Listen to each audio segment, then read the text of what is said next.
Bonjour à tous, bienvenue dans ce webinaire sur les investissements climat après la crise que nous avons le plaisir de co-organiser avec i4C. Donc on est ensemble pour 1 heure et demie. L'objectif de ce webinaire, c'est donc de faire le point sur l'état des financements climat pendant la crise, après la crise, et puis d'avoir un focus sur la façon dont le plan de relance a pu aider ces investissements. Et surtout, tirer des leçons pour la suite, pour s'assurer que les investissements vont bien bien être suffisants pour atteindre les objectifs qu'on s'est fixés. Et donc pour cela, on a un panel exceptionnel aujourd'hui, avec du coup, Benoît Leguet qui va introduire dans quelques minutes, directeur général d'i4C. S'il pas Maxime Ledet, qui est chargé de recherche à i4C. Et ensuite, nous aurons Sylvie Montou, qui est chef de projet en charge de l'évaluation du plan de relance à France Stratégie. Stéphane Sorbe, sous-directeur des politiques sectorielles à la Direction générale du Trésor. Et Geoffrey Abécassis, responsable du plan de relance à l'ADEME et conseiller du président. Voilà, je laisse tout de suite la parole à Benoît pour l'introduction. Merci Bérangère, bonjour à tous. Très heureux d'organiser ce webinaire avec France Stratégie. Alors je vais dire quelques mots d'introduction et ensuite passer la parole à Maxime pour vous présenter en fait les résultats d'un travail, l'édition 2021 d'un travail que l'on fait année après année. Nous nous amusons, entre guillemets, et ça permettra de lancer la discussion, nous nous amusons à faire un suivi des investissements bas carbone qui sont réalisés en France année après année. Et donc, simple, les investissements, d'une part, ce sont des choses qui s'inscrivent dans la durée et en fait, qui déterminent les émissions de gaz à effet de serre de demain. Une formule peut-être un peu rapide, mais c'est les investissements d'aujourd'hui, c'est les émissions de gaz à effet de serre de demain.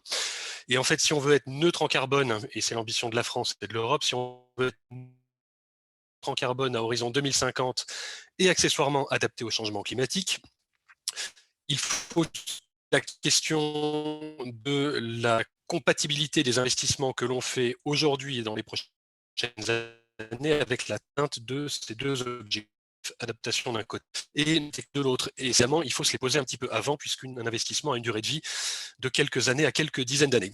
Donc ça, première raison pour laquelle on s'intéresse aux investissements, la longue durée de vie de ces actifs. La deuxième raison, c'est parce qu'en fait, ça permet, les investissements ne sont pas l'ensemble des dépenses qui vont être faites pour la transition, mais c'est quand même une partie significative. Et nous, on s'intéresse à une question relativement triviale, c'est combien ça va coûter. Et accessoirement, ça pose plein de questions. Qui doit réaliser ces investissements? Comment les financer, etc., etc. Donc tout ça, les chiffres que va vous présenter Maxime, permettent finalement de lancer le débat sur combien de divisions, comme disait l'autre, hein, combien on cherche à financer.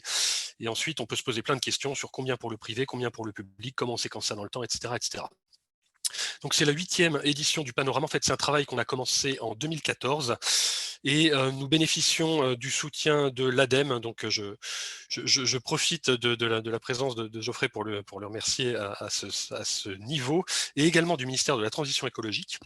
Et puis, pour éviter les frustrations des personnes qui écouteront avec beaucoup d'attention ce que va dire Maxime, en fait, Maxime va parler énergie, à la fois système énergétique, j'allais dire production, transformation, et également utilisation, c'est-à-dire mobilité et logement. Et il ne va pas parler de tout un tas de choses sur lesquelles aujourd'hui nous avons une vision, j'allais dire, un petit peu floue, et nous sommes parfois aveugles. Et je vais vous les lister, donc tout ce qui est adaptation, collectivité, agriculture, industrie, ce sont des secteurs sur lesquels nous avons, disons, une visibilité relativement limitée sur les investissements réalisés ou sur les besoins d'investissement futurs. Donc voilà un petit peu, disons, quelques mots que je voulais dire en introduction, à la fois pour cadrer un petit peu pourquoi on regarde ça, et puis modérer un petit peu les attentes, s'assurer en tout cas voilà, de ne pas avoir de questions du genre « mais vous n'avez pas traité de l'agriculture ». Si, nous allons le traiter, et enfin nous sommes en train de le traiter, et s'il y a des questions dessus, on pourra renvoyer le cas échéant à des travaux ultérieurs, vous donner quelques éléments. Maxime, je te passe la parole après cette Alors, introduction un petit peu peut-être longue. juste avant que Maxime ne prenne la parole, juste pour rappeler à tout le monde que vous pouvez poser vos questions tout au long du webinaire dans la rubrique questions et réponses, enfin Q&A. On aura 2 phases de questions. Une première après l'intervention de Maxime, plutôt pour des questions de compréhension ou sur la méthodologie employée, pour essayer pour être sûr que tout le monde a bien compris ce que fait Maxime. Et puis une phase de questions un peu plus longue à l'issue de la table ronde, pour discuter des enjeux de façon plus générale. Voilà. Et Maxime, je te repasse la parole. Super, bonjour à tous. Merci beaucoup Bérangère et Benoît pour ces mots d'introduction. Donc, je vais vous présenter les résultats de l'édition 2021 du Panorama des financements climat, et ce, en 3 temps. Un premier temps, déjà, revenir sur l'état des lieux des investissements climat lors de l'année 2020, avec un niveau globalement préservé malgré la crise sanitaire.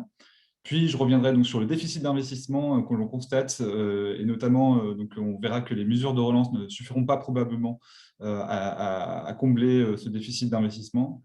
Et enfin, je terminerai brièvement par présenter des points de vigilance, en tout cas des nouvelles tensions qu'on observe sur les investissements climat, plus ou moins en lien directement avec la crise sanitaire. Donc, sans plus tarder, donc, je présente les résultats, en tout cas 2020 pour les investissements climat. Ils s'élèvent à 45 milliards d'euros et ils sont réalisés donc, par les ménages, les entreprises ou encore les administrations publiques.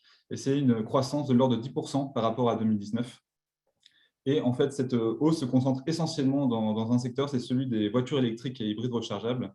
Et par ailleurs, on observe une stabilité ou une baisse des investissements au climat, notamment donc dans la rénovation énergétique des logements, les infrastructures de transport ou encore la production d'énergie renouvelable. Donc, ces investissements climat ont augmenté, et ce, malgré quelques menaces qui pesaient sur ces investissements à cause de la crise sanitaire. Première menace, c'est tout simplement l'interruption des chantiers qu'il y a eu dès le premier confinement, en fait, au printemps 2020. En effet, la main-d'œuvre ne pouvait pas se rendre sur les chantiers, et donc ils ont pris du retard. Et en particulier sur les grands projets, on a enregistré des retards en cascade. Je pense notamment au Grand Paris Express, où à l'été 2020, déjà, la Société du Grand Paris annonçait des retards de plusieurs mois pour la livraison de plusieurs lignes de transport en commun urbain. Une autre menace encore plus sérieuse pour les investissements climat, ça a été l'effondrement des recettes qu'on a observé dans plusieurs secteurs, et en particulier dans le secteur des transports. En effet, avec les périodes de confinement et de couvre-feu, il y a eu un nombre de voyages et de déplacements qui a été très fortement limité. Et en fait, ça a eu 3 impacts de diminution des recettes dans le secteur des transports. Premier impact, c'est moins de titres de transport vendus et donc des baisses de recettes tarifaires pour les opérateurs de transport, et donc moins de capacité d'investissement dans le réseau. Deuxième source d'impact, c'est SNCF Réseau, qui a encaissé moins de péages et donc là aussi moins de capacité de financement pour régénérer et moderniser le réseau ferroviaire. Et troisième source d'impact, c'est au niveau de l'agence de financement des infrastructures de transport, qui se finance grâce aux taxes perçues sur les carburants routiers, donc la TICPE. Et comme il y a une baisse de la circulation routière sur les périodes, en tout cas pendant les périodes de confinement et de couvre-feu, le modèle de financement de la FITF a été chamboulé à cause de la crise sanitaire. Et dernier impact, et qui est plus global, c'est celui de la crainte d'un ralentissement économique généralisé suite au déclenchement de la crise sanitaire. Dès début 2020, on a pu constater des indices boursiers en forte baisse face à la forte incertitude qui régnait à cette époque. Et donc, les entreprises, face à une telle incertitude, ne savent pas du tout quel sera le niveau de la demande dans les mois et les années à venir. Donc, on a risqué d'adopter un comportement attentiste, et donc de reporter ou de geler les investissements, et notamment les investissements climat.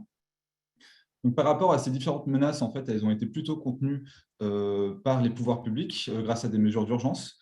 Des mesures d'urgence qui touchaient l'économie dans son ensemble, à travers des dispositifs qui ont été mis en place, notamment le chômage partiel qui a permis de préserver le niveau de consommation et de revenus des ménages, mais aussi les prêts garantis par l'État, qui a pu préserver la trésorerie des entreprises à ce moment-là. Donc, rien que ces mesures d'urgence, déjà, ont permis de, on va dire, limiter la casse pour beaucoup d'investissements climat.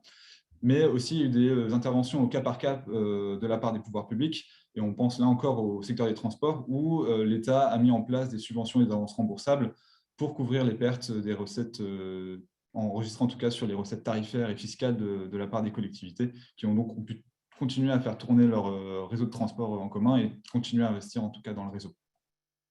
Et aussi, un résultat un peu de cette situation, c'est que les acteurs privés ont finalement anticipé une sortie de crise plus rapide que ce qu'on pouvait espérer au déclenchement de la crise sanitaire, et n'ont pas abandonné leur projet d'investissement. En tout cas, on n'en a pas recensé dans le cas du panorama des financements climat. Donc tout cela, ça donne lieu à des investissements climat en croissance de 10%, comme on l'a évoqué plus tôt. Et c'est un contraste en fait avec l'évolution globale des investissements totaux du pays, de l'ordre de 8% d'après les chiffres de l'INSEE. Alors, pourquoi un tel contraste? En fait, on a identifié trois principales raisons à I4C pour expliquer ces différentes évolutions.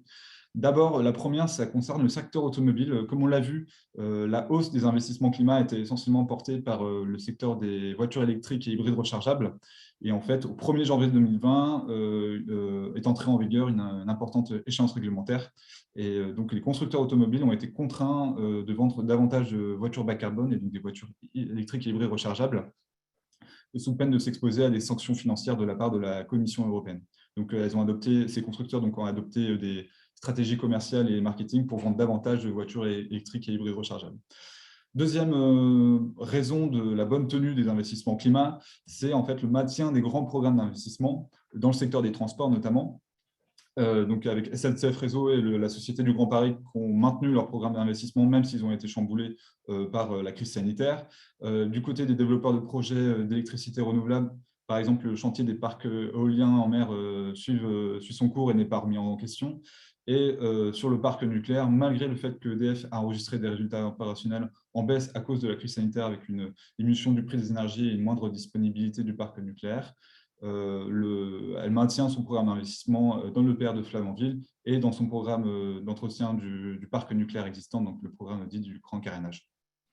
Donc, un maintien des grands programmes d'investissement, mais également aussi il y a une bonne tenue des investissements climat grâce à des opportunités qui découlent de la crise sanitaire, et ce sur deux secteurs, donc les aménagements cyclables et la rénovation énergétique des logements privés.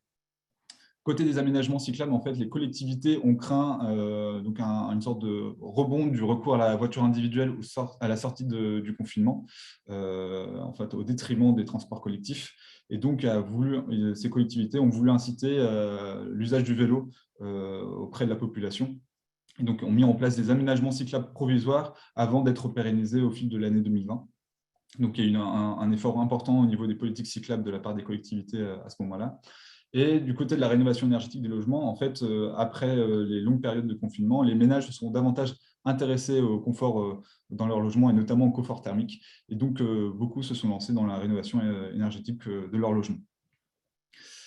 Donc, on a une bonne tenue des investissements climat, une croissance de 10%, mais par contre, cela ne suffit pas par rapport aux objectifs de la stratégie nationale bas carbone et de la programmation pluriannuelle de l'énergie, donc la SNBC et la PPE.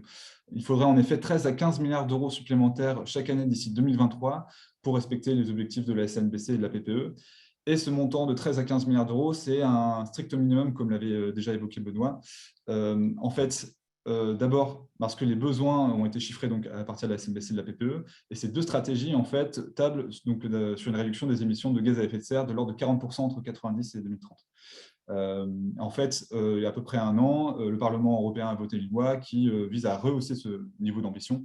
Et donc, on tablerait donc sur un niveau de réduction des émissions de gaz à effet de serre de l'ordre de 55% à horizon 2030, ce qui devrait amener à faire croître en tout cas ce besoin d'investissement climat dans la décennie à venir. Autre raison pourquoi c'est aussi un minimum, c'est parce qu'en fait, certains secteurs ne sont pas couverts, et ça a été évoqué par Benoît.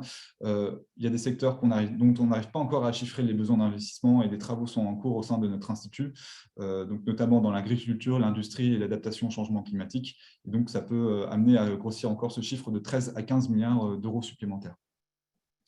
Donc, on a un déficit d'investissement et on a des bonnes raisons quand même de croire que les investissements climat vont progresser par rapport au montant qu'on a recensé en 2020, et parce qu'on a plusieurs raisons si on regarde plusieurs secteurs.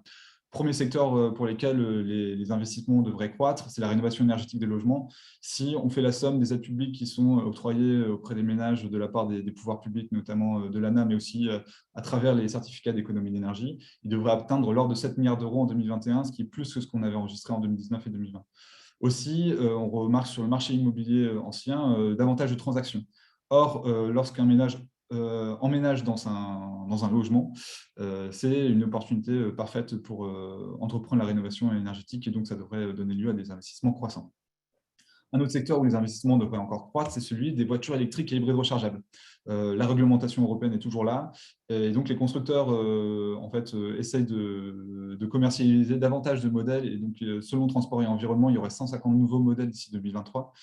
Donc il y a une incitation côté offre, mais aussi côté demande, les conditions de circulation avec une voiture électrique et hybride rechargeable sont facilitées. C'est plus facile aujourd'hui de trouver un point de recharge qu'il y a quelques années.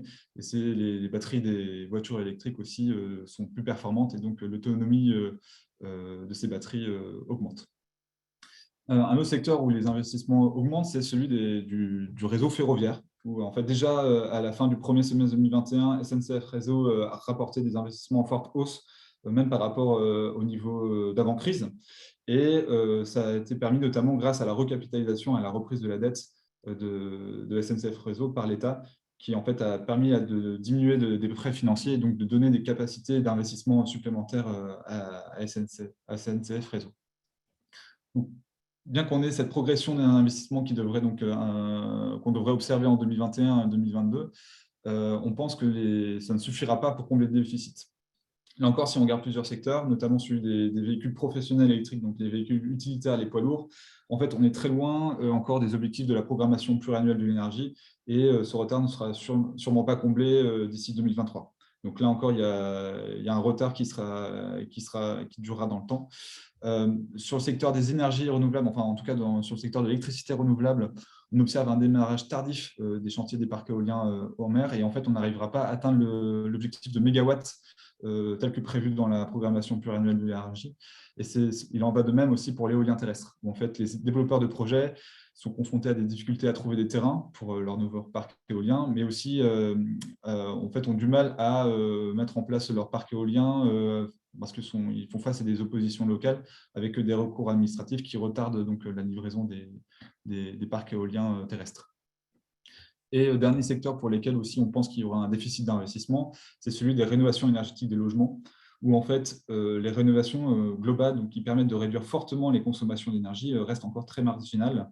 Et cela s'explique notamment du fait que les aides publiques ne permettent pas de bien couvrir le reste à charge de ces rénovations énergétiques. Beaucoup de ménages ne pourraient pas se permettre d'entreprendre des rénovations énergétiques qui représentent de l'ordre de 50 000 € pour une maison individuelle, par exemple.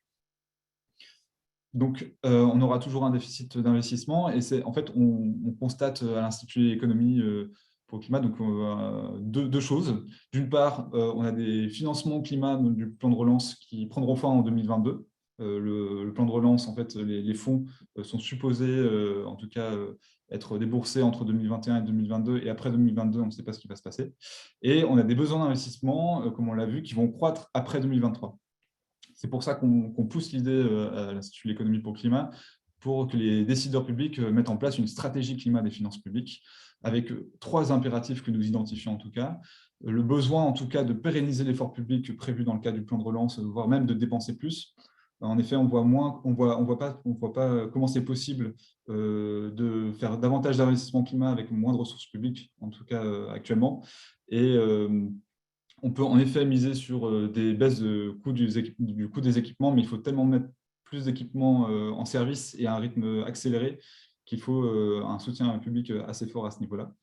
Un deuxième impératif que nous identifions, c'est celui de dépenser mieux. On peut encore améliorer le calibrage de certaines aides publiques, et c'est notamment le cas dans la rénovation énergétique des logements, où en fait les rénovations énergétiques financées actuellement permettent de faire de trop faible consommation d'énergie, et donc on n'arrive pas à atteindre les objectifs de réduction de consommation d'énergie dans le secteur résidentiel. Et un troisième impératif que nous identifions, c'est celui de dépenser pour tous, en fait, pour que toute la population, et notamment les plus modestes, puissent accéder à des alternatives bas carbone, et pour que la transition soit acceptable par toute la population. Je termine ma présentation avant de redonner la parole à Bérangère sur 3 points de vigilance, en tout cas des nouvelles tensions que nous observons sur les investissements climat. D'abord, on observe des pressions inflationnistes sur les investissements climat, avec des matériaux qui deviennent plus coûteux, notamment c'est le cas dans la rénovation des bâtiments, sur les produits bois et les produits isolants. Et aussi, il est plus difficile de trouver des professionnels du bâtiment. En tout cas, il faut attendre plusieurs mois avant d'avoir des professionnels qui peuvent intervenir sur les chantiers.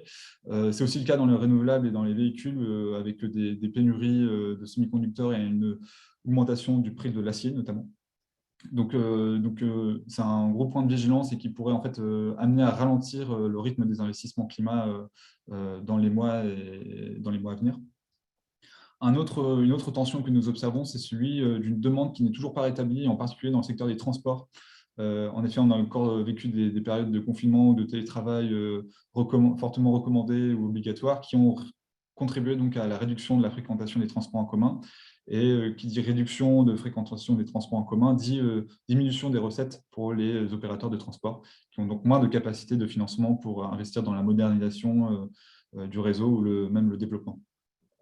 Et dernier point de vigilance, et je m'arrête après ça, on a une envolée du prix des énergies à la fin de l'année dernière et aussi en ce début d'année.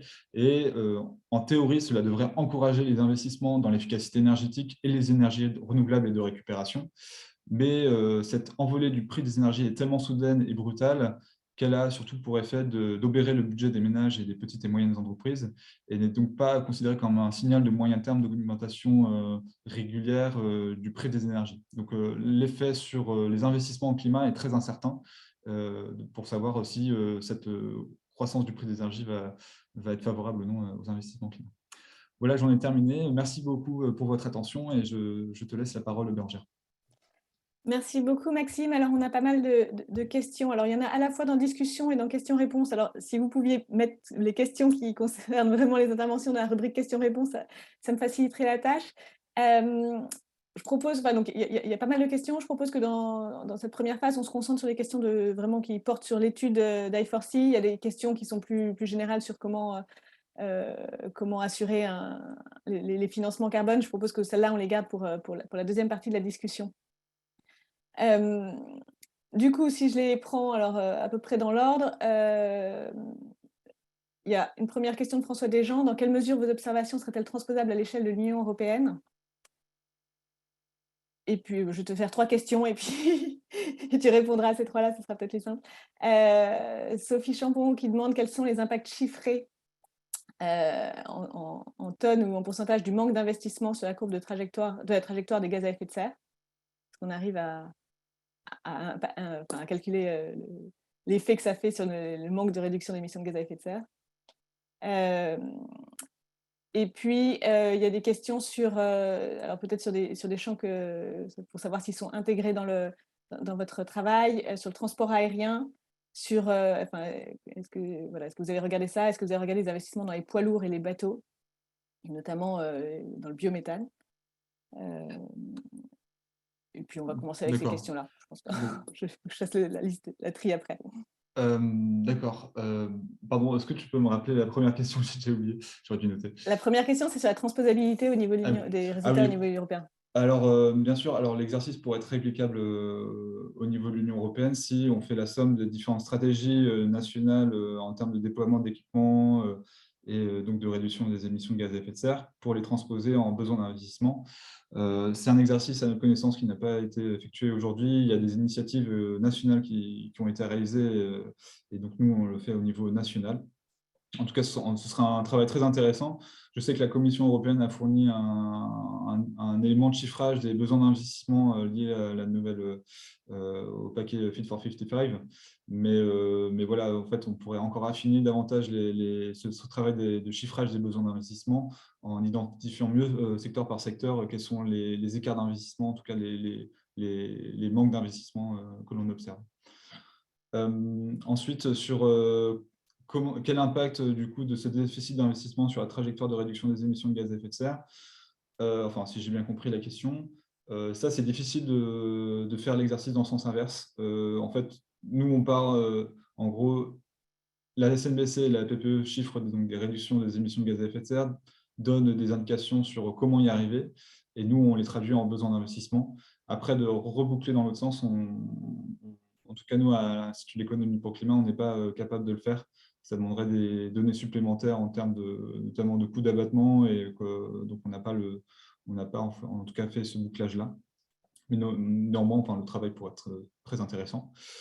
Et sur des questions de périmètre, notamment la prise en compte des bateaux, des poids lourds. Alors, les poids lourds sont bien pris en compte, notamment les poids lourds électriques et GNV dans les investissements climat. On ne l'a pas présenté ici, mais on chiffre aussi des investissements fossiles qui, c'est le fruit du hasard, mais s'élève aussi à 45 milliards d'euros d'investissement. Donc, on considère les poids lourds, notamment diesel, comme des investissements fossiles. Pour les bateaux, pour l'instant, donc ça c'est en cours de travail, mais on ne les intègre pas dans les investissements climat ni dans les investissements fossiles. On n'avait pas trouvé, enfin jusqu'à présent, on n'a pas trouvé de données qui permettent d'avoir des statistiques suffisantes pour comptabiliser les investissements à ce niveau-là. Mais en tout cas, il y a une stratégie aussi de réduction des émissions de gaz à effet de serre au niveau des navires, c'est sûr. Merci. Alors, il y a beaucoup de questions qui posent ensuite, enfin, qui concernent les instruments, mais il y a peut-être une dernière question un peu technique sur votre étude. Dans la comptabilisation des investissements climat, compte-t-on aussi bien l'investissement réalisé par un ménage qui achète un véhicule électrique que celui du constructeur automobile qui lance un nouveau modèle de véhicule électrique? Et dans ce cas-là, quel est le risque de double compte? Très bonne question. En fait, on compte uniquement les équipements qui sont directement mis en service. Par exemple, une usine de batterie ne sera pas prise en compte en France. Enfin, une usine de batterie qui s'implante en France ne sera pas prise en compte dans nos investissements climat. Parce que nous, c'est des équipements qui sont mis en circulation, notamment donc, si vous installez une pompe à chaleur dans votre logement ou des voitures électriques et non une voiture thermique que vous mettez en service en France. Ce sont des réductions d'émissions de gaz à effet de serre territoriales qui s'effectuent donc, alors que les batteries que vous produisez en France peuvent très bien être exportées ailleurs. Et donc, en effet, pour éviter en plus ce risque de double compte, on ne considère pas donc, les investissements dans les batteries électriques en tant que telles, mais les immatriculations effectives des voitures électriques et non des voitures thermiques. Alors, du coup, une question qui est un peu corrélée. Quelle place prennent les investissements pour l'innovation et le développement de nouvelles technologies dans votre panorama? Et puis, une autre question qui sera sans doute la dernière. Est-ce qu'il existe des indicateurs qui permettent d'évaluer aisément et précisément les investissements climat des collectivités territoriales? Alors, par rapport aux investissements dans l'innovation et les nouvelles technologies, en 2016, on avait déjà effectué une estimation des investissements dans la recherche et développement, mais en fait, c'est très difficile de trouver des données à ce propos. En fait, on a surtout connaissance des investissements dans la recherche et développement financés notamment par des pouvoirs publics. En effet, il y a des efforts qui sont réalisés à ce niveau-là, et notamment dans le cadre de France 2030, où des investissements dans des nouvelles technologies bas carbone sont pris en charge, mais en tout cas, on ne les considère pas dans le panorama des financements climat, même en tout cas, elles sont quand même très importantes dans le cadre de la stratégie de décarbonation de l'économie française. Donc, c'est un chiffrage qu'on a réalisé auparavant, mais qu'on n'a pas remis à jour depuis, car c'est un exercice assez difficile d'agrégation. Et donc, l'autre question, c'est par rapport aux investissements des collectivités territoriales. Donc, on recense, nous, des investissements dans les collectivités territoriales, mais on mène des travaux par ailleurs de chiffrage des besoins d'investissement et de fonctionnement des collectivités territoriales. Les travaux seront publiés à la fin du premier semestre 2022. Et donc, voilà, mes collègues présenteront mieux que moi, en tout cas, ces besoins d'investissement très spécifiques donc des collectivités territoriales. Merci beaucoup, Maxime. Je propose que nous passions maintenant à notre table ronde. Donc, on l'a vu, les investissements climat ont résisté à la crise, mais il y a encore un besoin important de pérenniser et d'accentuer ces investissements. Le plan de relance qui a été mis en place pour répondre à la crise a permis d'assurer que justement que ces investissements climat ne baissent pas. Dans quelle mesure ce plan de relance a-t-il vraiment contribué aux investissements climat? Pour ça, je propose de passer la parole à Sylvie. Donc, Sylvie Montou, je rappelle, est chef de projet à France Stratégie et rapporteur du comité Queré sur l'évaluation du plan de relance. Sylvie, je te laisse la parole. Merci Bérangère. Bonjour à toutes et tous, très heureuse de participer à ce webinaire. Je vais partager mon écran.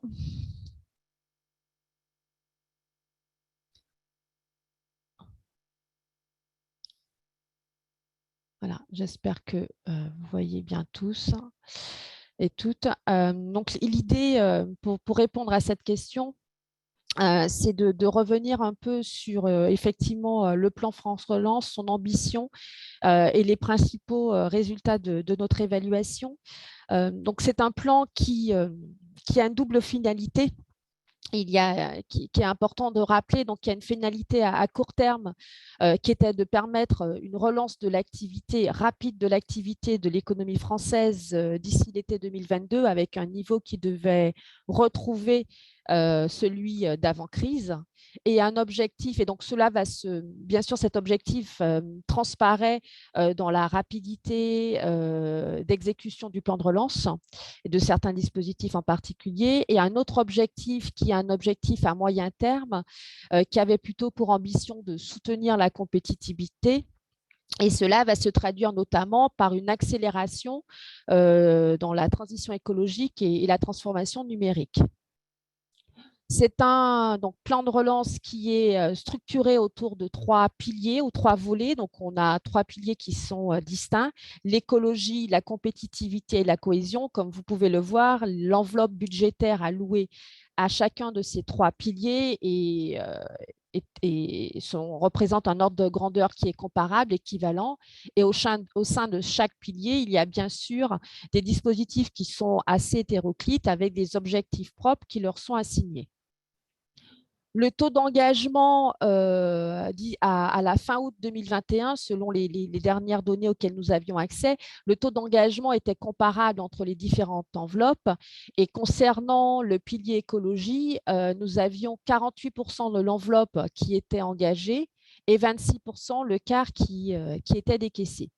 Sur le volet écologie, et ça fait écho aux remarques et aux résultats de Maxime, on voit qu'en termes d'engagement, les cibles sont très avancées pour les mesures qui sont relatives au soutien à l'automobile et à la rénovation énergétique. On voit, vous le voyez dans le tableau, que les cibles en termes de dépenses engagées étaient nettement supérieures dans ces dispositifs. Plus de la moitié de la cible d'ici 2022 était déjà atteint en août 2021. Donc, on a une rapidité d'engagement et d'exécution qui était attendue.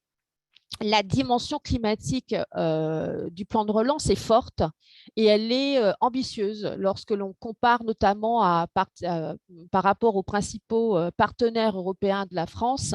Si l'on prend uniquement le plan France Relance et Résilience, donc le plan financé par l'Union européenne, on voit que près de 50% des fonds sont destinés à l'investissement climat, contre 41% pour l'Allemagne, 40% en Espagne et 43% en Italie. Si l'on prend maintenant l'intégralité du plan, donc cette comparaison n'a été possible que pour la France et l'Allemagne, l'intégralité du plan, donc à la fois financée par l'Europe et financée par l'État allemand et français respectivement, 17% du plan allemand est destiné à l'investissement climat et 29% du plan français à l'investissement climat. Donc, il y a bien une ambition. La France se distingue par ses premiers résultats par une ambition forte dans la dimension écologie. La rénovation énergétique, donc c'est un point qui est important. Et lorsque nous avons rendu notre premier rapport en octobre 2021, il a fallu sélectionner un certain nombre de mesures pour les évaluer. Alors, on n'est pas encore à une évaluation ex post, compte tenu de l'état d'avancement du plan qui a été lancé en janvier 2021. Néanmoins, on a pu avoir déjà des premiers résultats sur les effets, mais également surtout des premiers résultats en termes de mise en œuvre, en termes de caractéristiques des bénéficiaires. Et bien sûr, sur le volet écologie, notre attention s'est portée en particulier sur la rénovation énergétique à plusieurs titres. Tout d'abord parce que le niveau d'exécution était suffisamment avancé pour nous permettre de disposer de données, donc d'avoir accès à certaines données. Le poids budgétaire qui est conséquent et bien sûr l'enjeu est écologique et social puisque, comme vous le savez, le bâtiment est le 4e émetteur de gaz à effet de serre en France derrière les transports, l'agriculture et l'industrie. Donc, ça représentait un enjeu particulier dans la mesure où de nombreuses politiques de rénovation énergétique vont répondre à l'objectif de réduction de la consommation d'énergie et de réduction des gaz à effet de serre. Parmi les dispositifs que nous avons regardés, donc il y a en particulier MaPrimeRénov', qui est une prime qui existe déjà depuis le 1er janvier 2020, donc qui est antérieure au plan de relance, mais qui, avec le plan de relance, a été élargie aux propriétaires occupants, aux revenus intermédiaires et supérieurs, ainsi qu'aux propriétaires bailleurs. Ce qu'il faut noter, c'est que c'est une subvention forfaitaire donc, qui est versée à l'issue des travaux. Alors, les montants de ces subventions sont fonction des performances énergétiques associées. Au type de travaux envisagés. Donc ça, c'est quand même un élément qui est à prendre en compte, même si l'on le verra en termes d'objectifs. Il n'y a pas d'objectif quantitatif en termes de baisse globale de la consommation d'énergie et de réduction des émissions de gaz à effet de serre qui sont attribués à ce dispositif. Il y a en revanche un objectif de massification des travaux, puisqu'il y avait un objectif de 700 000 demandes validées fixées pour MaPrimeRénov' d'ici la fin 2022. Et il y a également un objectif qui apparaît dans le projet annuel de performance de la loi de finances pour 2021, qui lui assigne une sortie d'environ 80 000 logements de statut de passoire thermique pour 2021. En termes opérationnels, il y a un objectif, en tout cas, de massification et des travaux de rénovation qui est clair, hein, puisque 672 000 dossiers avaient été déposés en septembre sur la période de janvier 2020 à septembre 2021, dont 551 000 validés. Donc, il y a l'objectif des 700 000 dossiers validés qui était initialement fixé à 2022 est largement en passe d'être atteint. Si l'on regarde l'efficience de ce dispositif, on voit que cette efficience est de l'ordre, en termes d'économie d'énergie, de 1,7 TWh par an pour les travaux validés. Comme l'a dit Maxime également, ces efficiences ne sont pas encore peut-être suffisantes et suffisamment élevées. Et cela peut être dû au fait que 86% des travaux engagés par les ménages sont essentiellement des monogestes. Alors, le fait qu'il y ait des monogestes, bien sûr, ne signifie pas que les gestes sont inefficients. Si l'on prend le cas, par exemple, de la pompe à chaleur RO, qui représente 20% du nombre de travaux, 25% des montants, ils sont à l'origine de plus de la moitié des gains totaux estimés.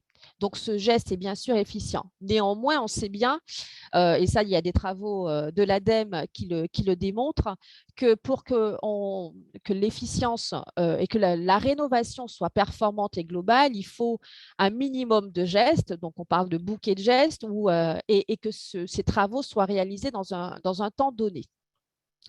Donc, les premières observations que nous avons faites par rapport à l'évaluation de MaPrimeRénov', c'est qu'effectivement, il y a une rapidité dans la mise en œuvre et il y a un véritable succès de ce dispositif avec une massification des travaux qui s'inscrit bien dans le cadre du plan de relance, avec une volonté et une reprise forte de l'activité.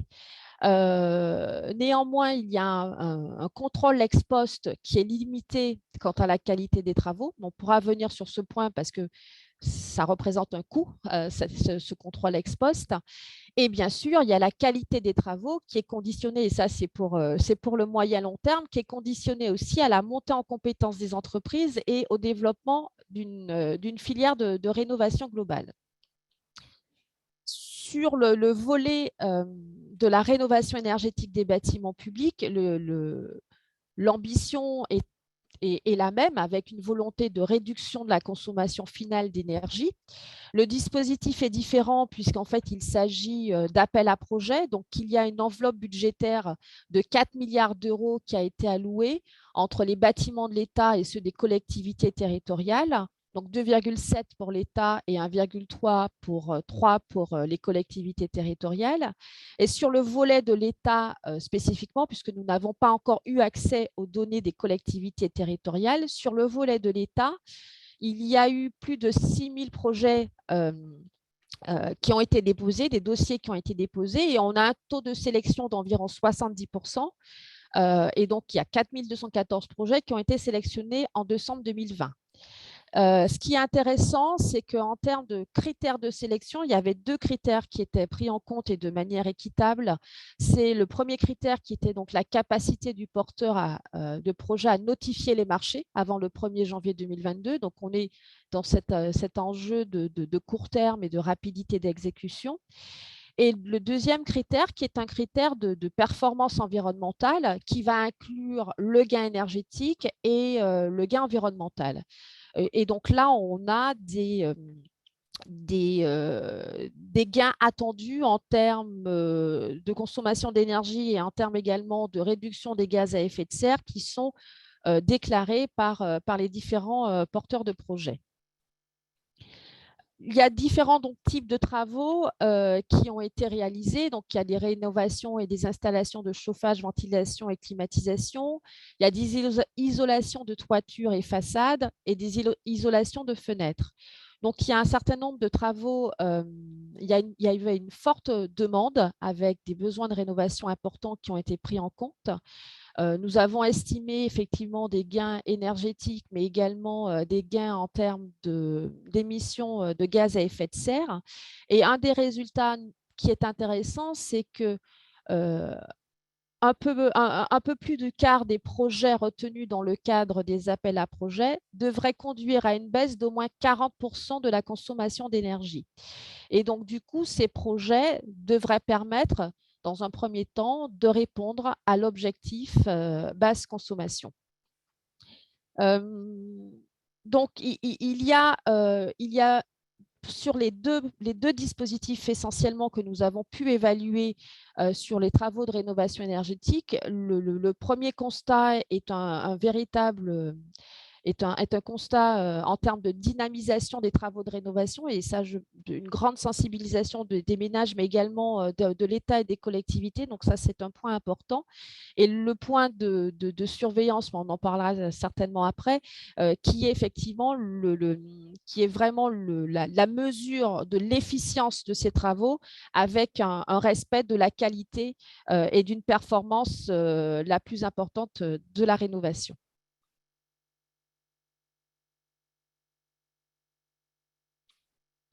J'en ai fini avec cette première partie. Merci beaucoup, Sylvie. Merci pour ces données très précises. Et je vais me tourner maintenant vers Geoffrey Abécassi, qui, en tant que responsable du plan de relance à l'ADEME, va pouvoir nous donner le point de vue de l'ADEME sur le dispositif mis en œuvre dans le cadre du plan de relance.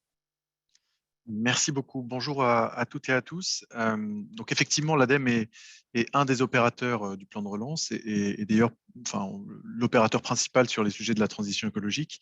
Le plan de relance, alors moi, je n'ai pas préparé de slide, donc je vais essayer d'être sharp et d'être assez précis pour que ça ne parte pas dans tous les sens.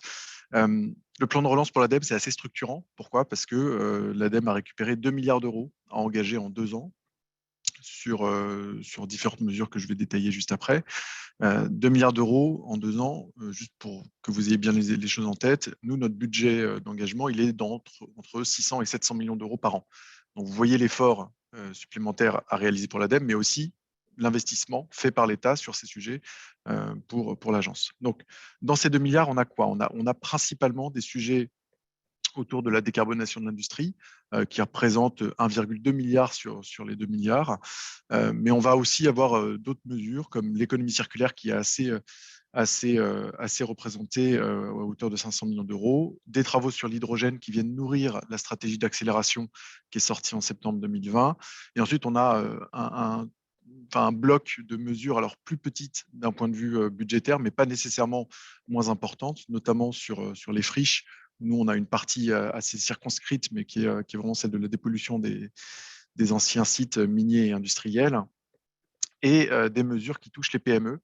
Ce point, il est assez important. Je voulais m'arrêter une seconde dessus, parce que même si, d'un point de vue budgétaire, effectivement, la décarbonation de l'industrie est ce qu'il y a de plus représentatif, fondamentalement, il faut garder à l'esprit que 99% du tissu économique français est représenté par des PME, et donc que la transition ne se fera pas sans elles. Et que même si le sujet il faut avoir des aides qui soient structurantes et des projets qui soient structurants, il faut aussi embarquer tout le monde, et ça passe par ces mesures ces PME qu'on a accompagnées au travers du dispositif Fonds Tourisme Durable, sur un secteur qui en plus a été particulièrement touché avec la crise sanitaire, ou d'autres dispositifs qu'on a touchés, que ce soit des startups qui apportent des solutions d'innovation pour la transition écologique, ou les PME, on va dire tout secteur confondu, qui commencent à réfléchir, à se dire comment est-ce que moi je peux faire ma part sur le sujet de la transition. Voilà, donc après, je vais revenir plus en détail sur la partie décarbonation de l'industrie. Je voulais amener quelques éléments un peu génériques avant de faire ce zoom. Ces 2 milliards d'euros pour l'ADEME, comme je disais, ce n'est pas anodin. C'est une centaine de personnes qu'on a pu recruter, alors en intérim, mais qu'on a pu recruter pour mettre en œuvre ce plan de relance, et qu'on continue à mettre en œuvre, puisque là, on est aux 3/4 du chemin quelque part, parce que même si on est censé aller jusqu'à fin 2022, il s'avère, et ça fait partie aussi des bonnes réussites, plan de relance, on a eu la capacité d'aller plus vite que la mesure, et vraisemblablement, la plupart des mesures seront terminées à la fin du premier semestre 2022. Cette réalisation, elle s'est faite aussi dans la dynamique de ce que l'on fait à l'agence, c'est-à-dire que quand on a ce type de programme, c'était le cas sur le programme d'investissement d'avenir, on a aussi un travail d'évaluation qu'on met en œuvre, d'évaluation de politique publique. D'ailleurs, on travaille à ce titre avec France Stratégie pour aussi les nourrir sur les prochains sujets qui vont adresser notamment la décarbonation de l'industrie. Et donc, cette évaluation, nous, on a décidé de la faire. Alors, on n'était pas obligé de le faire, mais on l'a faite aussi pour nourrir les réflexions de l'État sur quelle suite à apporter, et on y viendra dans la deuxième partie. Celle-ci, elle arrive on a fait une évaluation itinérée, effectivement, on n'est pas en ex post, et on va avoir les résultats entre mi et fin février, à la fois sur l'impact environnemental, mais aussi l'impact socio-économique. Et surtout, ce qu'on a essayé de démontrer au travers de cette évaluation, c'est quel est l'effet d'aubaine du plan de relance. Puisque quand on met énormément d'argent sur la table comme ça en très peu de temps, on peut avoir un effet d'aubaine assez massif. Dans les faits, nous, les premiers résultats, alors ce sera définitivement démontré fin février, mais en tout cas, les premiers résultats montrent qu'on n'a pas un effet d'aubaine plus massif que ce qu'on a eu dans les programmes de financement public précédents. Et ça, c'est hyper important. C'est-à-dire que oui, on a ouvert les robinets, mais pour autant, on n'a pas fait n'importe quoi. On a financé des projets qui ne se seraient pas nécessairement faits, ou pas aussi rapidement que si on n'avait pas mis cet argent sur la table. Donc voilà, ça, c'est des premiers retours qui sont extrêmement positifs pour nous. Au-delà de l'argent qu'on met sur la table, l'ADEME, c'est aussi un accompagnement technique des projets, et une cohérence cherchée entre l'argent qu'on met sur la table et nos propres travaux de recherche. Et pour ça, je vais prendre 2 exemples en particulier, que sont la méthodologie ACT, donc qui a été développée par l'ADEME, et d'ailleurs qui reprend tout à fait bien ce qui a été dit en introduction sur la logique de l'investissement d'aujourd'hui, c'est les CO2 de demain, puisque cette méthodologie a pour but, quelque part, de confronter les entreprises confronter leurs engagements avec la réalité de leurs investissements. Et ça, c'est hyper intéressant. C'est d'ailleurs des choses qu'on est en train de pousser à l'échelle internationale pour promouvoir cette méthodologie. Et c'est quelque chose qu'on va essayer aussi d'instiguer dans France 2030 pour essayer de rendre obligatoire le déploiement de cette méthodologie pour obtenir aussi des financements. Donc ça, c'est la première pierre qui nous permet aussi d'être force de proposition. La deuxième, ce sont les plans de transition sectoriels. Puisque ces travaux de plan de transition sectorielle, on va prendre un secteur en particulier, le ciment, l'aluminium, etc. Et on va aller pousser les trajectoires pour essayer de comprendre comment est-ce qu'on peut être neutre en 2050 sur ce secteur-là, en fonction des technologies qu'on va mettre en avant, en fonction de la dynamique des secteurs d'un point de vue économique. Et ces travaux-là nous nourrissent aussi quand on vient dimensionner les niveaux d'investissement qu'on doit faire, les priorisations qu'on va faire sur certains projets. Pourquoi priorisation? Parce que, et ça c'est un point qui est hyper important, le plan de relance a trouvé un écho monumentale auprès des industriels et des entreprises au sens large, aussi auprès des collectivités pour certains sujets. Il y a une appétence réelle et malgré effectivement le contexte qui a été très bien dépeint en introduction avec toutes les incertitudes, eh bien, les investissements sont là. Et justement, quelques éléments chiffrés, encore à nouveau, et je vous promets que je vais y venir sur la décarbe de l'industrie. Le plan de relance pour nous, à date, c'est quoi? C'est plus de 3300 structures qui ont été accompagnées, donc à grande majorité des entreprises, mais aussi des collectivités, des associations, notamment dans le cadre de l'économie sociale et solidaire, avec des recycleries, de ressourceries qui ont été accompagnées. Donc 3300 structures, 590 millions d'euros d'aide à ce stade engagés et surtout plus de 2 milliards d'euros d'investissement face à ces 600 millions d'euros d'aide. Donc, autrement dit, on a un effet de levier qui est entre 3 et 4. Pour 1 euro d'argent public, j'ai entre 3 et 4 euros d'argent privé qui est mis sur la table. Et ça aussi, ça démontre le caractère incitatif du dispositif qu'on a mis en œuvre. Et à ce stade, on est aussi à 1,5 million de tonnes de CO2 par an évitées. Par an, ça c'est important, parce qu'on a des dispositifs qui sont aussi sur plusieurs années, comme le fonds chaleur ou comme la décarbonation de l'industrie dans son volet chaleur. Justement, sur la décarbe, en fait, comment ça fonctionne? On a 2 volets. On a un premier volet qui est sur la partie procédés industriels, sur lesquels on va vraiment travailler sur la chaîne de production du produit et sur lequel donc, on va avoir 3 leviers potentiels. Le premier et le plus important, et ça c'est un mot d'ordre de l'ADEME sur lequel qu'on martèle, c'est l'efficacité énergétique, sobriété. Principe de base. Et de toute façon, c'est des éléments qui sont sortis aussi des travaux de transition 2050 qui sont sortis il y a quelques semaines maintenant, qui ont été travaillés pendant 2 ans par l'ADEME. Sobriété, efficacité énergétique, le premier levier. Le deuxième levier, c'est les changements de matériaux.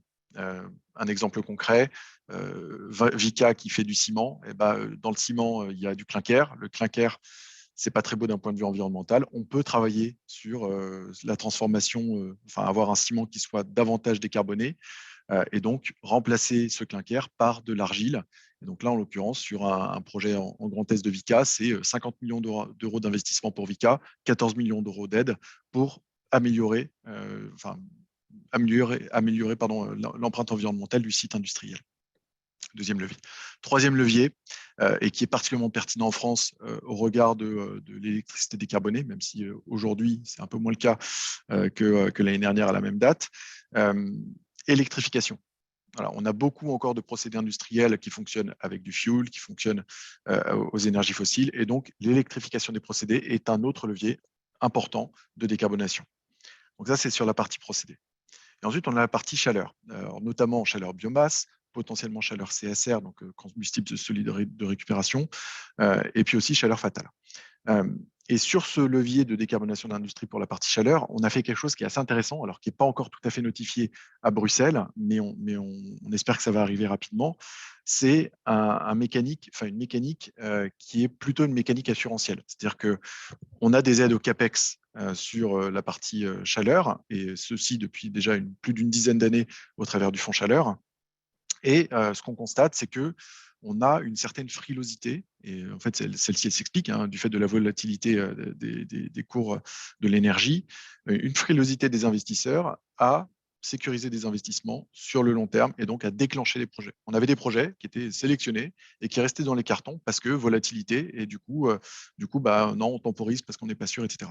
Donc, qu'est-ce qu'on est en train de mettre en place? C'est un système assurantiel sur 15 ans pour sécuriser un TRI. Et ça, c'est hyper important. Ça, c'est le clé quelque part, la clé de voûte qui nous permet, nous, de sécuriser ces investissements et être sûr que ceux-ci vont être établis, c'est sécuriser un TRI sur le long terme pour les investisseurs. C'est-à-dire que si demain, aujourd'hui par exemple, alors aujourd'hui on a même un truc un peu contre-intuitif, c'est-à-dire que la biomasse est tellement compétitive au regard du prix du gaz que nos projets ils peuvent pas avoir d'aide parce que sinon on a des TRI qui explosent. Ça c'est potentiellement conjoncturel à voir sur le long terme.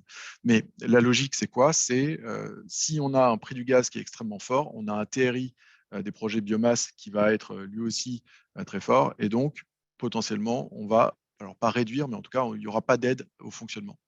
En revanche, les années où on va avoir des cours du gaz qui vont être très faibles, une compétitivité qui va être décru. Et donc là, le TRI qui peut un peu prendre du plomb dans l'aile. Et donc là, nous, on va mettre une aide au fonctionnement. Donc c'est vraiment une mécanique assurantielle. Ce n'est pas une aide au fonctionnement, c'est quelque chose qui va sécuriser un TRI sur 15 ans. Et ça, c'est hyper intéressant.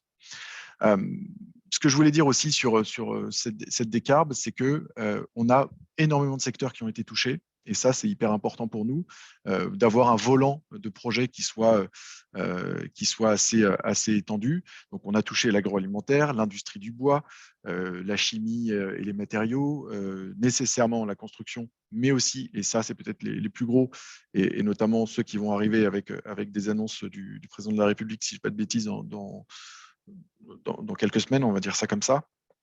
La métallurgie, donc l'acier, l'aluminium et les mines. Donc, l'intégralité de ces secteurs ont été touchés et on a aujourd'hui des choix de riches monumentaux parce qu'on a énormément de projets et des budgets qui sont conséquents. Enfin, on n'a jamais eu autant d'argent, mais pour autant, pas suffisant pour répondre à ces besoins. Et là, quelque part, enfin, je ne vais pas tarder à m'arrêter parce que sinon, on va venir toucher la deuxième question. Mais effectivement, il faut trouver des solutions pour continuer, pour éviter le stop and go qui tue toute politique publique, à financer, enfin, à trouver des leviers de financement public pour poursuivre ces investissements et sécuriser aussi ces investissements sur le long terme. Et je m'arrêterai là.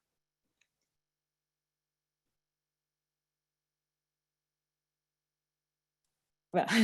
Merci beaucoup Geoffrey, ça me fait une excellente transition effectivement avec la deuxième question. On l'a vu, le plan de relance, c'est beaucoup d'argent et ça a permis de soutenir les investissements, mais effectivement, que va-t-il se passer pour la suite? Quelles leçons on peut tirer de cette expérience du plan de relance pour France 2030 ou pour d'autres politiques publiques pour soutenir les financements climat? Pour ça, je laisse la parole à Stéphane Sorbe, donc sous-directeur des politiques sectorielles à la Direction générale du Trésor. À toi, Stéphane. Merci Bérangère, bonjour à tous et merci à France Stratégie, à I4C d'organiser ce séminaire.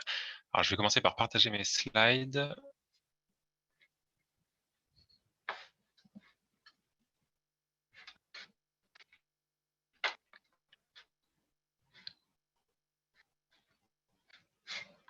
Voilà, normalement, vous les voir. Non, dites-moi si c'est le cas. Et donc, je vais vous parler des enseignements du plan de relance et essayer de replacer ça dans le contexte plus large de la politique de réduction des émissions de gaz à effet de serre et de voir un peu voilà, les enseignements pour la suite. Je vais commencer par des messages un peu généraux, puis je vais essayer d'illustrer sur 3 exemples. D'abord, la rénovation thermique des logements, la transition du parc automobile, et puis la décarbonation de l'industrie. Donc, ça fera écho à des choses que Sylvie et Geoffrey ont discuté à l'instant.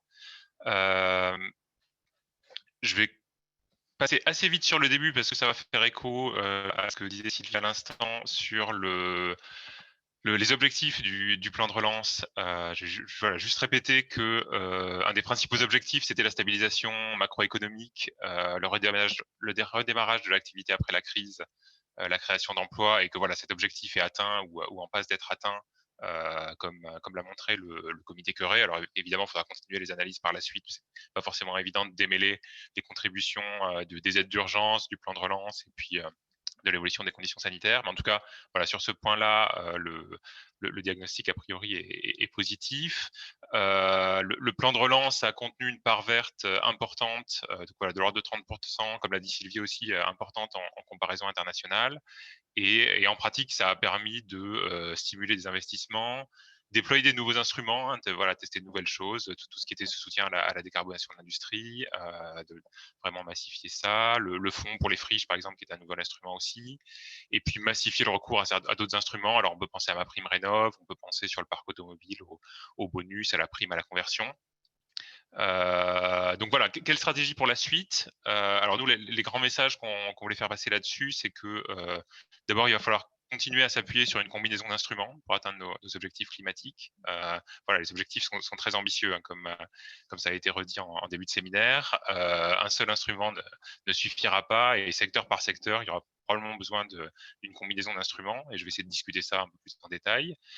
Très important aussi, il va falloir rechercher l'efficacité coût des mesures parce que voilà, ça ressort très clairement du panorama d'i4C. Les investissements à réaliser sont très importants. Plus on réalise ces investissements de façon coût efficace, voilà, moins le montant total sera élevé et donc plus ça sera facile. Il va falloir rechercher un bon partage entre public et privé. Voilà, on est dans un contexte de finances publiques contraintes et c'est important que le privé prenne sa part et donc d'avoir un effet de levier, comme disait Geoffrey, le plus élevé possible. Donner un cadre prévisible aux acteurs, ça c'est très important aussi pour déclencher des investissements. Voilà, comme ça a été dit aussi, hein, on parle d'investissement de long terme et la prévisibilité est un facteur très important pour déclencher les investissements. Et puis, voilà, veiller aux conséquences économiques et sociales de la transition, évaluer les impacts pour les ménages, pour les entreprises et accompagner, si nécessaire, les petites entreprises, les ménages modestes. Voilà, ça sera aussi un élément très important. Alors, si on en vient aux instruments, on peut distinguer 4 grands instruments ou 4 grandes familles d'instruments. Voilà, on simplifie un peu parce qu'il y a des instruments qui tombent un peu entre les cases. Mais voilà, pour donner un peu les avantages, inconvénients des grandes familles, avant d'y revenir plus en détail sur des exemples, on a une première famille d'instruments, c'est tout ce qui est tarification carbone, qui recouvre à la fois la fiscalité, alors la fiscalité carbone ou la fiscalité sur l'énergie, et puis tout ce qui est marché de quotas comme le marché ETS sur l'industrie. Voilà, qui est généralement la famille d'instruments considérée comme la plus coût-efficace selon les études économiques, qui pose des problèmes d'acceptabilité bien identifiés aussi. Après, il y a toute une deuxième famille d'instruments, c'est tout ce qui est réglementation, normes, par exemple les normes d'émissions sur les véhicules.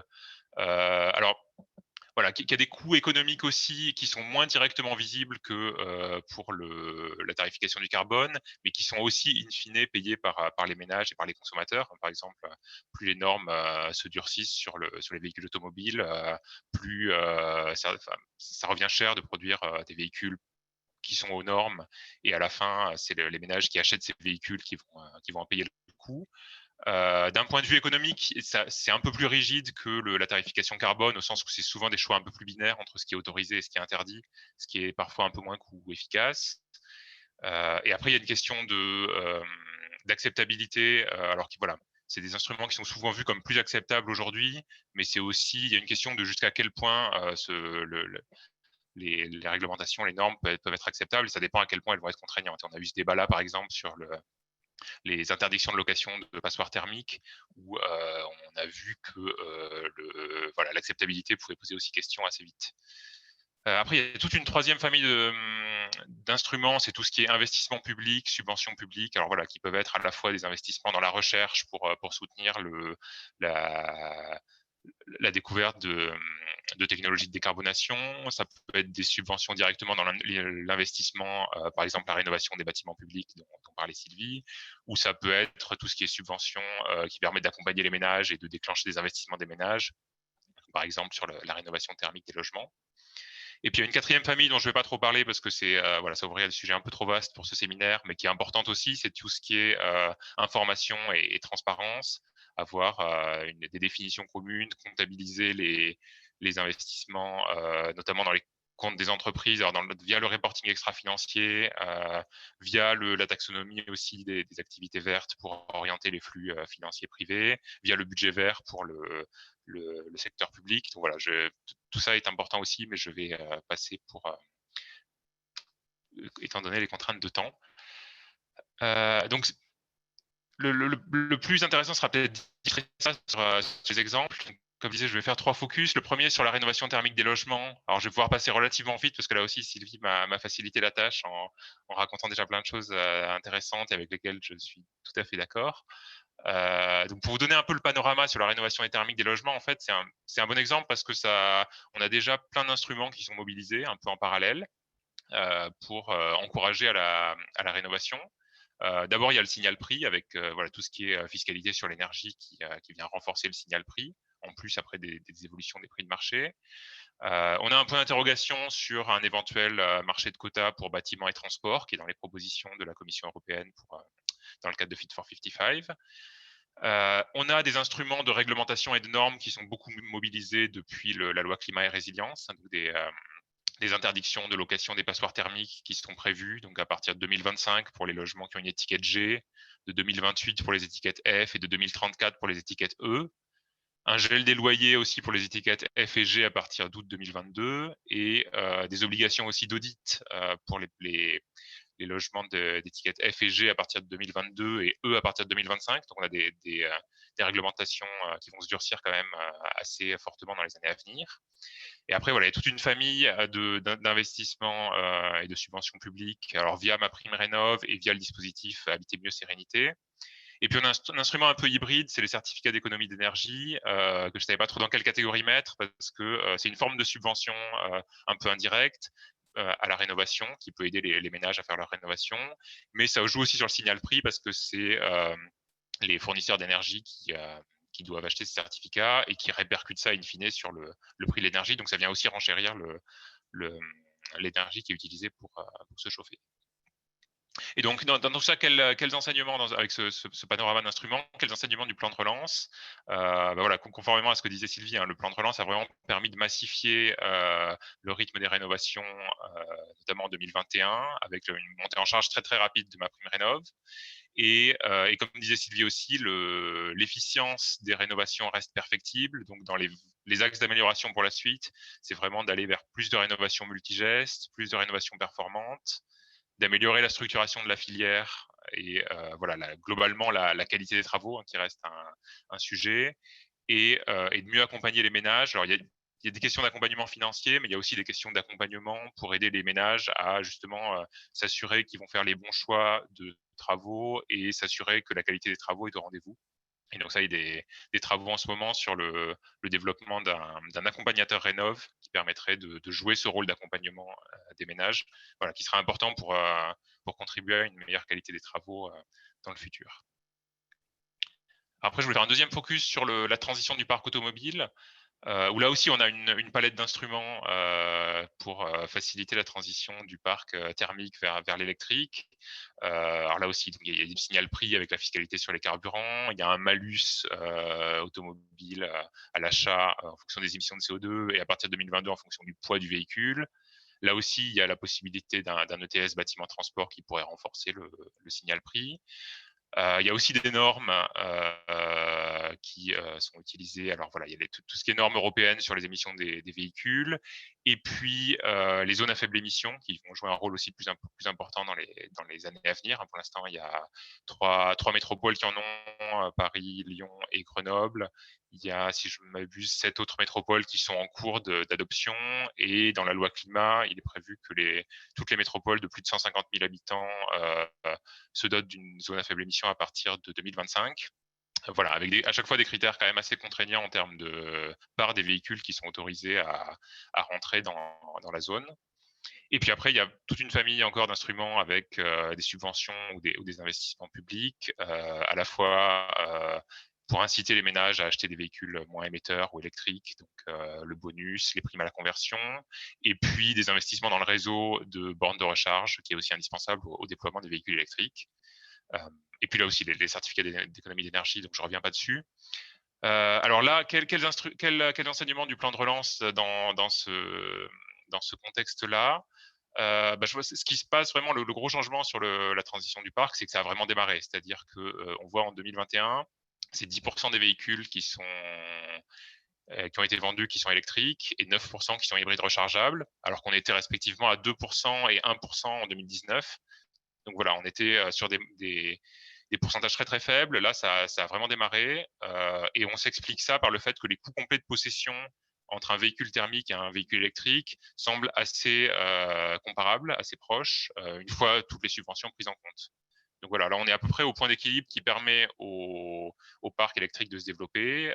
Le déploiement des bornes en parallèle permet vraiment de lever un frein aussi.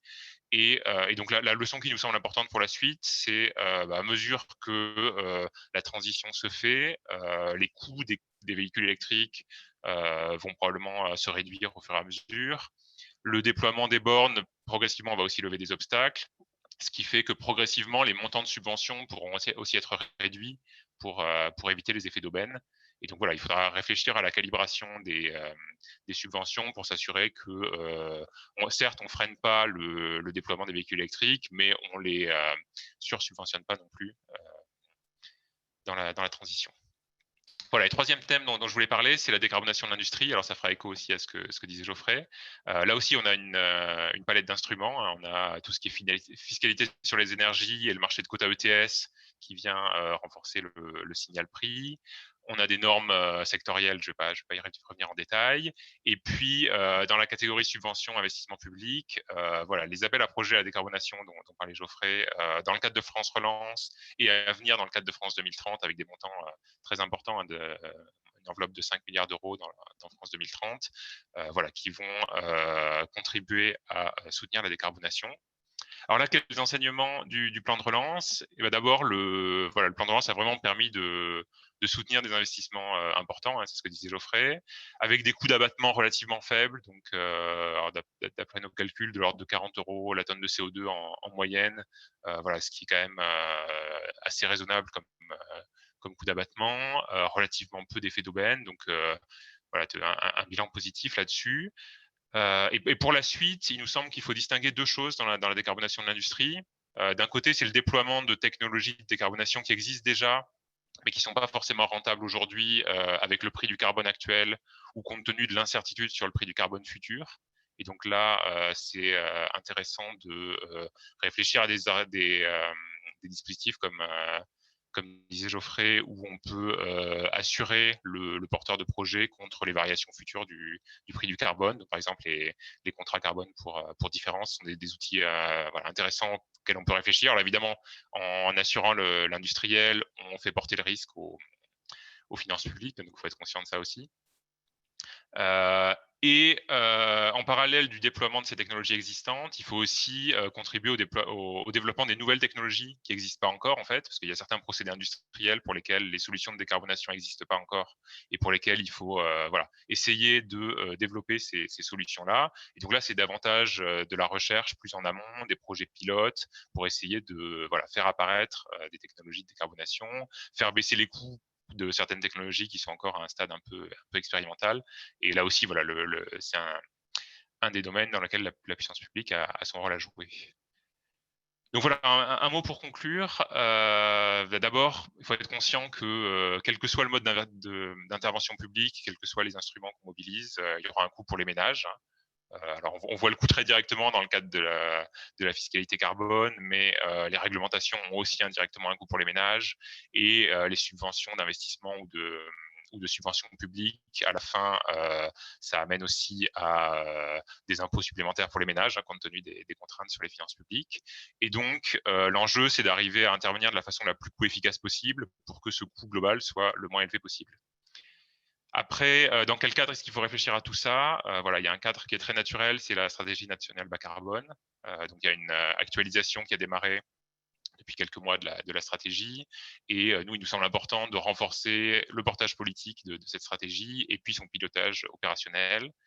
Et de renforcer aussi le rôle de l'évaluation, hein, parce que c'est l'évaluation qui permet de contribuer à sélectionner les interventions coût-efficaces. Et puis voilà, pour finir, il faut aussi penser à tout ça dans un cadre plus large. On a parlé beaucoup du niveau français jusqu'ici. Il y a vraiment des questions d'articulation avec le niveau européen dans le cadre du paquet Fit for 55. Alors voilà, encore une fois, l'exemple, c'est le TS bâtiment transport, hein, qui est assez structurant s'il est adopté in fine.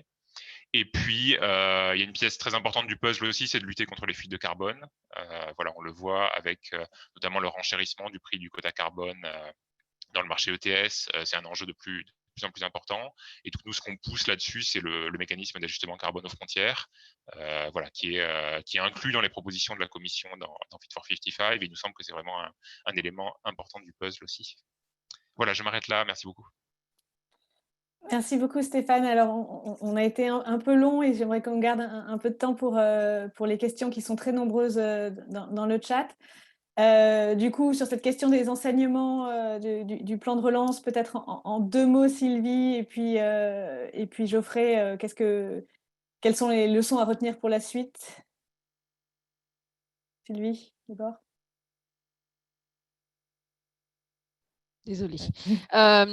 Sur les enseignements, il y il y a deux choses qui me paraissent importantes. C'est qu'il y a effectivement, et ça a été dit aussi précédemment, il y a le souci de pérennité et de continuité de l'effort public.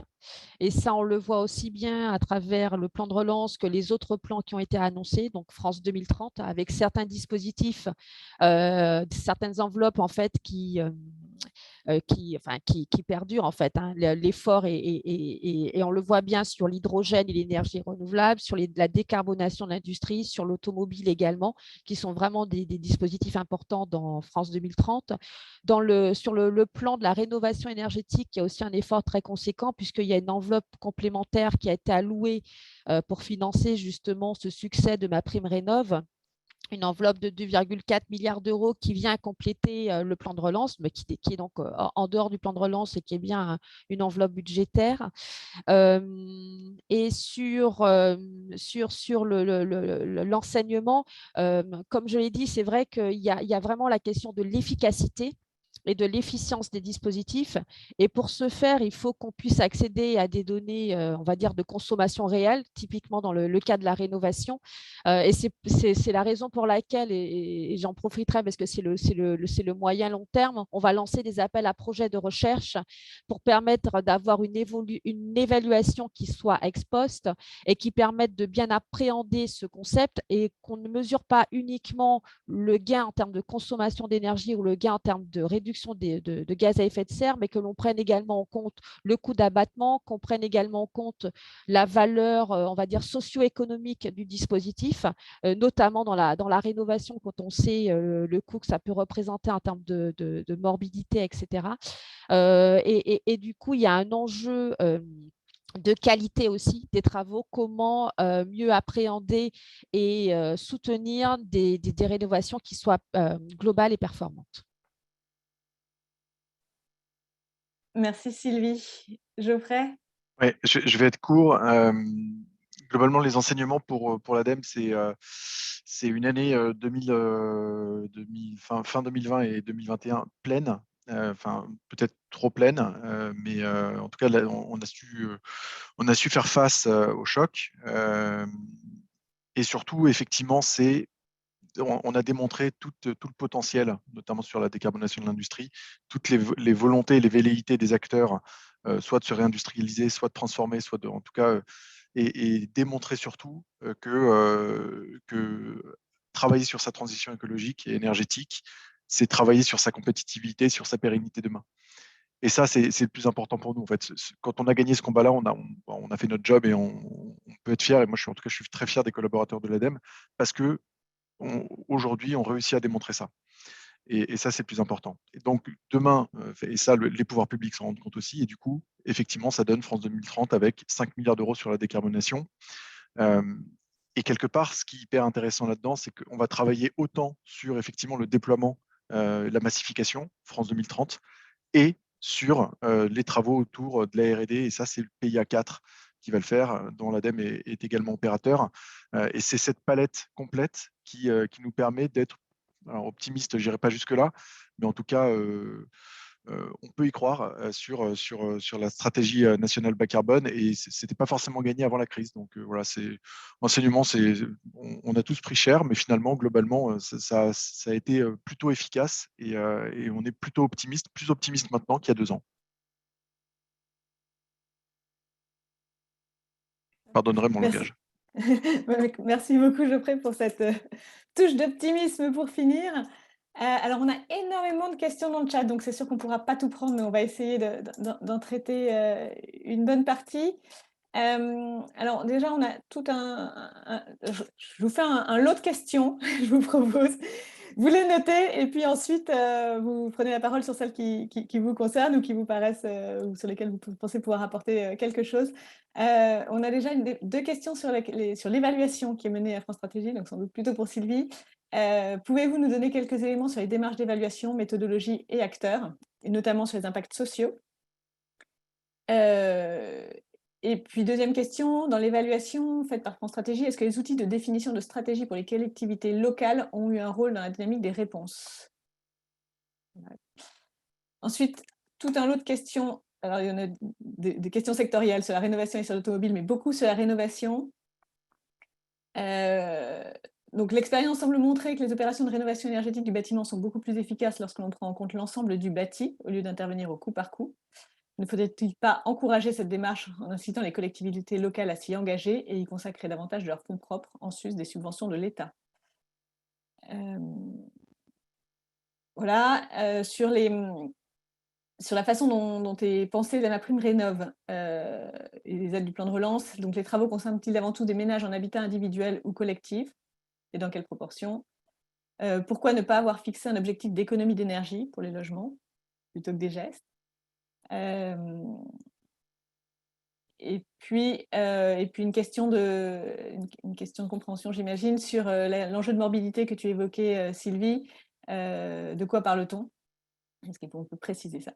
Je propose qu'on prenne ce lot de questions et puis on fera, les questions instruments et automobiles, après parce que ça fait déjà pas mal. Peut-être Sylvie d'abord pour, répondre aux questions sur l'évaluation?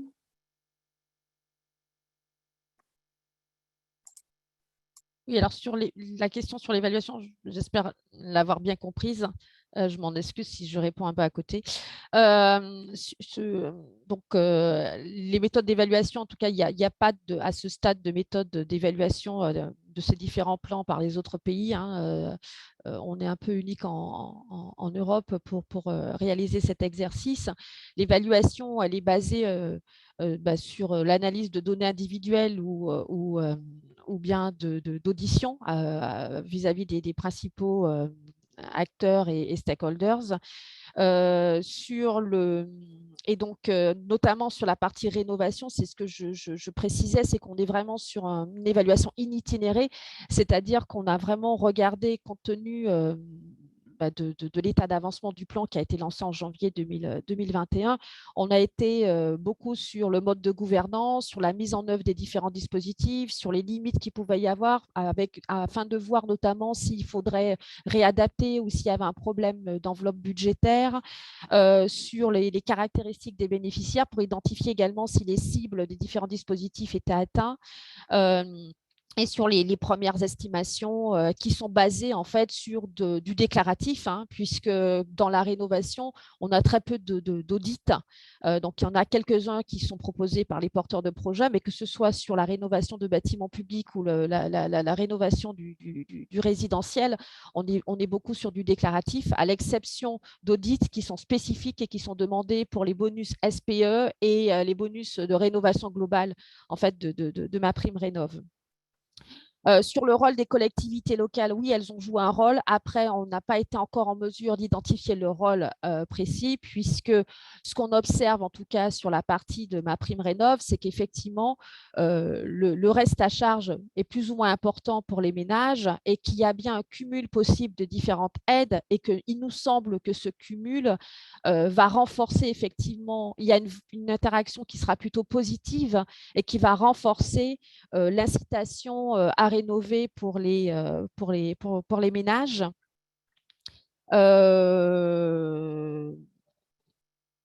Oui, je sais pas, oui, je vois pas. Non, j'ai pas d'autres éléments à apporter sur ce point-là. Je ne sais pas si j'avais un. Oui, et la dernière question, qui est une question, oui, qui est l'objectif en termes d'énergie. Je ne suis pas forcément la bonne personne pour y répondre. Peut-être que Stéphane pourra apporter des éléments complémentaires. Mais ce que je peux dire, c'est qu'effectivement, il y avait bien un objectif de réduction globale en fait, des émissions et une réduction de la consommation énergétique. La difficulté en fait de fixer un objectif en termes de gain énergétique, il a été fait notamment pour les forfaits de rénovation globale, pour certains bonus, notamment sortie de passoires thermiques. En revanche, pour d'autres types de travaux, c'est compliqué parce que cela sous-entend qu'il faut être en capacité de mesurer au préalable par des audits le gain énergétique qui soit estimé, et cela représente un coût qui est conséquent. Donc, les audits, je pense qu'il faut effectivement arriver à qu'ils soient un peu plus systématiques, mais certainement pas pour tous les travaux qui sont considérés, puisque le coût exploserait, le budget, c'est une question. La rénovation globale et performante, le premier enjeu, c'est le moyen de financement pour les ménages et la durée. Merci beaucoup Sylvie. Est-ce que Stéphane ou Geoffrey, vous voulez ajouter quelque chose? Non, moi, rien à rajouter par rapport à ce qu'a dit Sylvie. Ni sur les autres questions? Geoffrey non plus? Non, enfin, moi, je vais juste insister effectivement sur l'approche. Enfin, alors, la méthode, effectivement, c'est peut-être une exception française, mais en tout cas, nous, ça nous paraissait indispensable d'y passer. Alors, initialement, pour tout vous avouer, pour essayer d'aiguiller notre travail sur l'année 2 du plan de relance et réajuster certains dispositifs. On a un peu changé notre fusil d'épaule pour 2 raisons. La première, c'est que les coûts sont partis très vite et du coup, on aura fini le plan de relance, enfin, majoritairement le plan de relance à la fin du premier semestre. Et aussi parce que France 2030 est venu un petit peu chambouler tout ça. Mais du coup, cette évaluation va nous servir aussi pour designer France 2030. Et c'est un sujet qui est complexe, mais qui intéresse toujours et qui intéresse au plus haut niveau, puisque typiquement, là, on va le présenter mi-février à la quasi-intégralité des cabinets ministériels. Donc voilà, donc, on sait que ça intéresse et on a de bonnes choses à en tirer. La deuxième chose sur laquelle je voulais juste personnellement insister, c'est la réno globale. Ça, c'est un sujet, c'est un peu comme la sobriété et l'efficacité énergétique.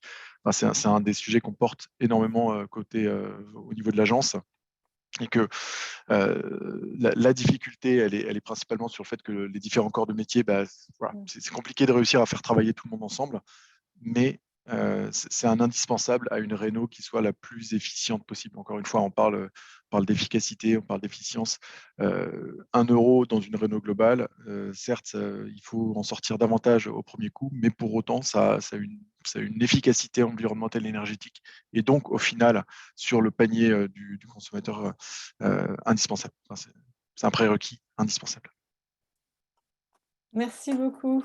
Alors, je vais passer à la deuxième série de questions. Alors, toujours dans les questions sectorielles, beaucoup de questions sur les véhicules. A-t-on estimé le coût pour l'État des subventions pour l'automobile, bonus, prime à la conversion, etc. J'imagine que oui. Je ne sais pas si Stéphane, tu as les chiffres en tête. Et puis, quelles incitations pour les administrations de n'utiliser que des véhicules, petits si possible, électriques, en zone urbaine? Et ensuite, on a une deuxième série de questions sur les mesures et les instruments à mettre en place. Donc, pourriez-vous évoquer les impacts prévisibles de la taxe carbone aux frontières sur les investissements? Une question sur l'accompagnement des ménages modestes. Voilà, comment est-ce qu'on peut les accompagner? On a vu que sur la rénovation thermique, du coup, les primes versées concernaient assez peu la sortie de passoire thermique. Voilà. Et puis, une question aussi sur le tiers investissement. Ne pourrait-il pas être utilisé pour réduire le reste à charge, en particulier pour les ménages modestes? Ça rejoint la question précédente. Peut-être Stéphane, sur toutes ces questions en premier? Oui, merci. Alors oui, beaucoup de bonnes questions et je ne suis pas sûr qu'on aura le temps de découvrir tout en détail. Sur la toute première, sur le coût pour l'État, ça existe sûrement. Je n'ai pas le chiffre en tête, donc je ne peux pas vous donner là, mais les estimations existent certainement. Pour clarifier aussi, parce que j'ai vu qu'il y avait une question là-dessus sur la part des véhicules électriques et hybrides, c'est bien 2 chiffres séparés, c'est-à-dire que c'est 10% pour électrique et 9% pour hybride, donc c'est le total des deux fait 19%. Sur l'investissement, enfin les incitations données aux administrations, aux collectivités locales, pour faire la transition de leur flotte de véhicules, je pense, enfin c'est un peu la même chose que, enfin tout ce qu'on va faire, disons, pour encourager la transition pour le parc privé, voilà, va aider aussi les, euh, les acteurs publics à faire la transition, hein, donc tout ça va un peu ensemble. Sur le tiers investissement pour les rénovations, alors effectivement, c'est quelque chose qui a été beaucoup discuté, notamment avec la commission présidée par Olivier Sichel l'an dernier. Il y a des travaux de France Stratégie qui illustrent bien ces questions-là aussi. Voilà. Après, il y a des questions pas simples. Enfin, on voit bien l'intérêt, disons, parce qu'on se dit que certains ménages peuvent être contraints financièrement et que voilà, il y a une partie des économies d'énergie qu'ils feront plus tard qui peuvent permettre de financer les travaux qu'ils vont faire aujourd'hui.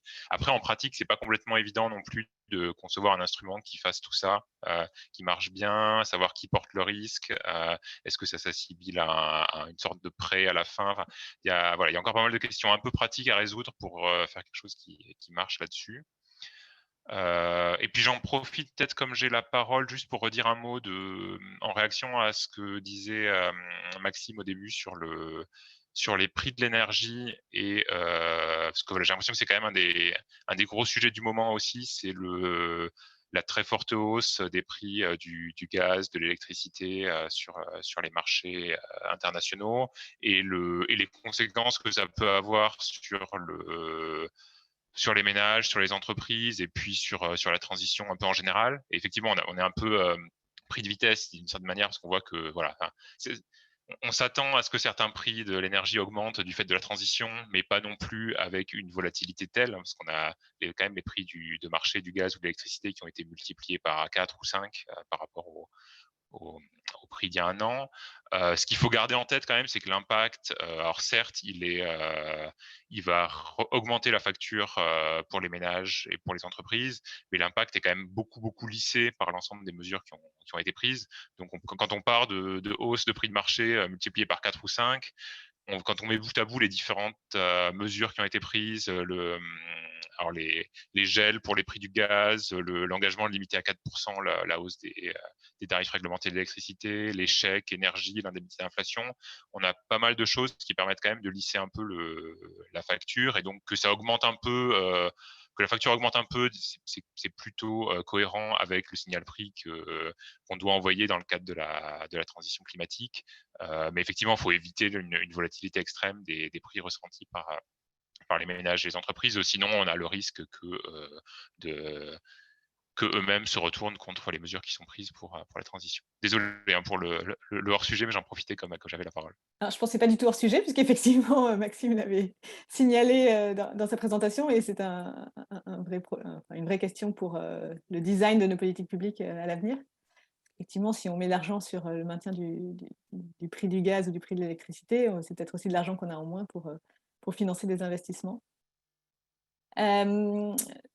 Geoffrey ou Sylvie ou Maxime, quelqu'un veut prendre la parole? Geoffrey. Non, moi, j'allais juste dire que c'était bon pour moi. D'accord. Et bien, du coup, s'il n'y a plus de prise de parole, vu qu'il est déjà 11h03, j'en profite pour vous remercier tous ceux qui ont pu rester jusqu'à la fin. Merci aux intervenants pour leur présentation extrêmement riche et intéressante. Et je vous signale à tous que normalement, le replay de ce webinaire devrait être en ligne sur le site de France Stratégie et j'imagine d'I4C. Je n'ai pas eu de réponse côté I4C. Et qu'on mettra aussi à votre disposition les présentations. Merci beaucoup. À bientôt. Au revoir. Merci. Au revoir, merci. Merci Bérangère. Merci, au revoir. Merci à tous, à bientôt. Merci, au revoir.